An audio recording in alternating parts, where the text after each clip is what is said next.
ಇದೀಗ ನಮ್ಮ ಸಮಾರಂಭವನ್ನ ಉದ್ದೇಶಿಸಿ ಕೆಪಿಸಿಸಿಯ ವಕ್ತಾರರಾಗಿರುವಂತಹ ಮುನೀರ್ ಜನ್ಸಾಲೆ ಅವರು ತಮ್ಮ ಶುಭ ನುಡಿಗಳನ್ನು ಆಡಬೇಕಾಗಿ ವಿನಂತಿ ಮಾಡ್ತಾ ಇದ್ದೇವೆ.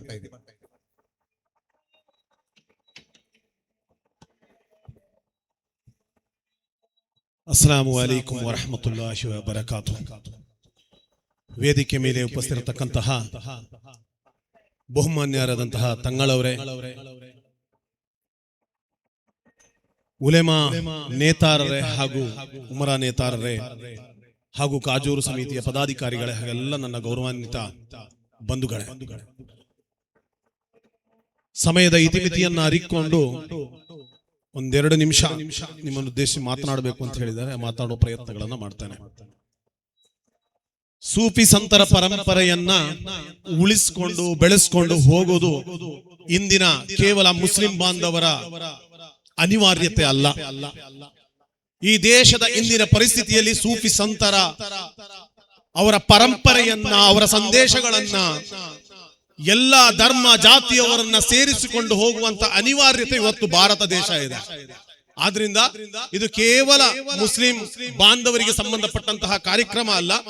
ಕಳೆದ ಒಂದೆರಡು ವರ್ಷ ಮುಂಚೆನೂ ಸಹ ಸರ್ವಧರ್ಮ ಸಮ್ಮೇಳನ ನಮ್ಮ ವೇದಿಕೆಯನ್ನ ಕಾಜೂರು ಉರುಸ್ ಸಮಿತಿಯವರು ಮಾಡ್ತಾ ಇದ್ರು. ಎಲ್ಲಾ ಧರ್ಮದವರನ್ನ ಸೇರಿಸಿಕೊಂಡು ಈ ಕಾರ್ಯಕ್ರಮಗಳನ್ನ ಮಾಡ್ತಾ ಇದ್ರು.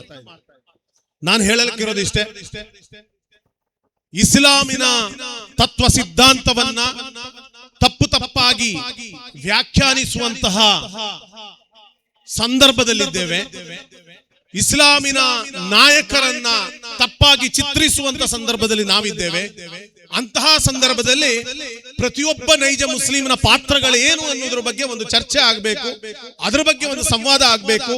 ನಮ್ಮ ವ್ಯಕ್ತಿಗತವಾಗಿ ನಾವೇನು ಅಧಿಕಾರಕ್ಕೆ ಹೋಗ್ತೀವೋ, ಅಧಿಕಾರವನ್ನ ಪಡೆಯುತ್ತೋ ಅನ್ನೋದು ಮುಖ್ಯ ಆಗೋದಿಲ್ಲ.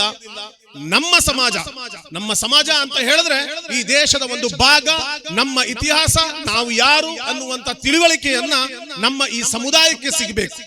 ಅದಕ್ಕೆ ಸಿಗಬೇಕು ಅಂತ ಹೇಳಿದ್ರೆ ಒಂದು ಒಳ್ಳೆಯ ಶಿಕ್ಷಣ, ಅದು ಧಾರ್ಮಿಕ ಶಿಕ್ಷಣವೂ ಆಗಿರ್ಬೋದು ಅಥವಾ ಲೌಕಿಕ ಶಿಕ್ಷಣವೇ ಆಗಿರ್ಬೋದು. ಕಳೆದ 5-6 ವರ್ಷಗಳಲ್ಲಿ ನಾನು ಗಮನಿಸಿದ ರೀತಿಯಲ್ಲಿ ಕಾಜೂರು ಅನ್ನುವಂತಹ ದರ್ಗಾ ಸಮಿತಿಯಿಂದ ಆದಂತಹ ಅಭಿವೃದ್ಧಿ ಕಾರ್ಯಗಳಿದೆಯಲ್ಲ, ಅಭೂತಪೂರ್ವವಾದಂತಹ ಕೆಲಸಗಳನ್ನ ಮಾಡಿದ್ದಾರೆ. ಅದಕ್ಕೆ ಖಂಡಿತವಾಗ್ಲೂ ನಾನು ಶಾಫಿ ಸೌದಿಯವರನ್ನ ನೆನೆಸ್ಕೊಳ್ಳೋಕೆ ಇಚ್ಛಿಸ್ತೇನೆ. ಖಂಡಿತವಾಗ್ಲೂ ಅವರ ಸಹಕಾರ ಇತ್ತು. ಇಲ್ಲಿನ ಮಕ್ಕಳಿಗೆ ಎಜುಕೇಶನ್ ಪಡೆಯುವುದರಿಂದ ಹಿಡಿದು ಇಲ್ಲಿ ನಡೆದಂತಹ ಕಳೆದ 5-6 ವರ್ಷದ ಅಭಿವೃದ್ಧಿಯಲ್ಲಿ ಇನ್ನು ಮುಂದೆಯೂ ಸಹ ಅದರ ಅವಶ್ಯಕತೆ ಇದೆ.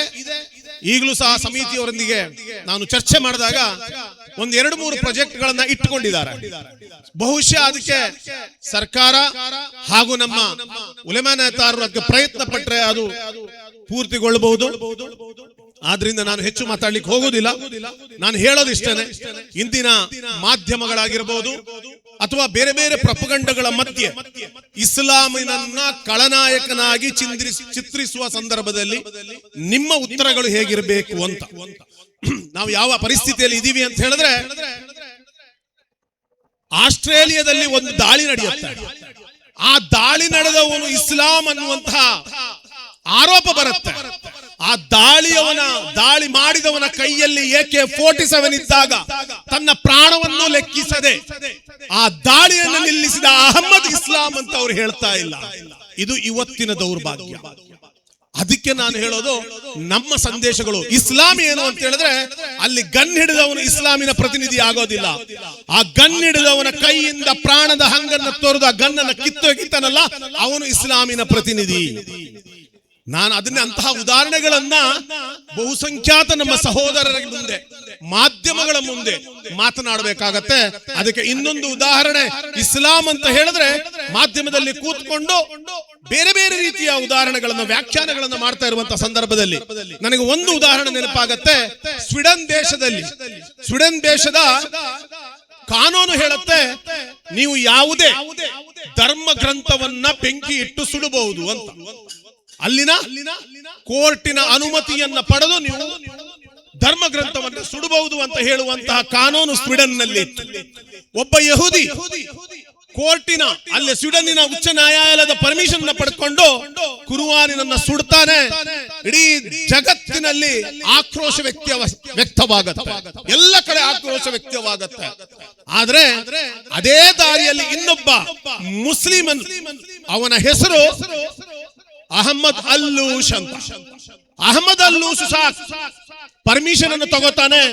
ಎಲ್ಲರೂ ನೆರೆದಿದ್ದಾರೆ, ಇನ್ನೇನು ತೌರಾತನ್ನ ಬೆಂಕಿ ಇಟ್ಟು ಸುಡಬೇಕು. ಆದ್ರೆ ಇಸ್ಲಾಂ ಆತನಿಗೆ ಏನ್ ಕಲಿಸತ್ತೆ ಅಂತ ಅನ್ಕೊಂಡ್ರೆ ಎಲ್ಲರೂ ಅನ್ಕೊಂಡಿರ್ತಾರೆ ಆತ ತೌರಾತನ್ನ ಸುಡ್ತಾನೆ ಅಂತ. ಅದುವೇ ಇಸ್ಲಾಮಿಗೂ ಮೂಲಭೂತವಾದಿಗಳಿಗಿರೋ ವ್ಯತ್ಯಾಸ. ಆತ ಕೊಟ್ಟ ಸಂದೇಶ ಇಡೀ ಜಗತ್ತಿಗೆ ಇಸ್ಲಾಂ ಏನು ಅಂತ ಕೊಟ್ಟ. ಆತ ಲೈಟರ್ ಅನ್ನು ಆನ್ ಮಾಡ್ತಾನೆ, ಆದ್ರೆ ತೌರತನ್ನ ಸುಡುವುದಿಲ್ಲ, ಗೌರವಯುತವಾಗಿ ಅದನ್ನ ಹೋಗಿ ಪಕ್ಕಕ್ಕೆ ಇಡ್ತಾನೆ. ಈ ಸಂದೇಶವನ್ನ ಇಸ್ಲಾಂ ಕೊಡುತ್ತೆ. ಆದ್ರಿಂದ ನಾನು 10 ಹಲವು ವಿಷಯಗಳನ್ನ ನಿಮ್ಮೊಂದಿಗೆ ಚರ್ಚಿಸಬೇಕು. ಆದ್ರೆ ಇದು ವೇದಿಕೆ ಅಲ್ಲ. ಇಸ್ಲಾಮಿನ ಬಗ್ಗೆ ಸೆಟ್ ಮಾಡುವಂತಹ ನರೇಟಿವ್ಗಳಿಗೆ ಉಲೇಮಾ ನೇತಾರರಿದ್ದಾರೆ, ಅದ್ಭುತವಾದ ಸಂದೇಶಗಳನ್ನು ಕೊಡ್ತಾರೆ. ಮುಂದಿನ ದಿನಗಳಲ್ಲಿಯೂ ಸಹ ನಾವೆಲ್ಲ ಸೇರ್ಕೊಂಡು ಸೂಫಿ ಸಂತರ ಪರಂಪರೆಯನ್ನು ಉಳಿಸುವುದರೊಂದಿಗೆ ನೈಜ ಇಸ್ಲಾಮಿನ ಸಂದೇಶವನ್ನು ಎಲ್ಲರಿಗೂ ಹೇಳೋಣ, ಪಸರಿಸೋಣ ಅಂತ ಹೇಳ್ಕೊಂಡು ನನ್ನ ಮಾತನ್ನ ಮುಗಿಸ್ತೀನಿ. ಅಸ್ಸಲಾಮು ಅಲೈಕುಂ.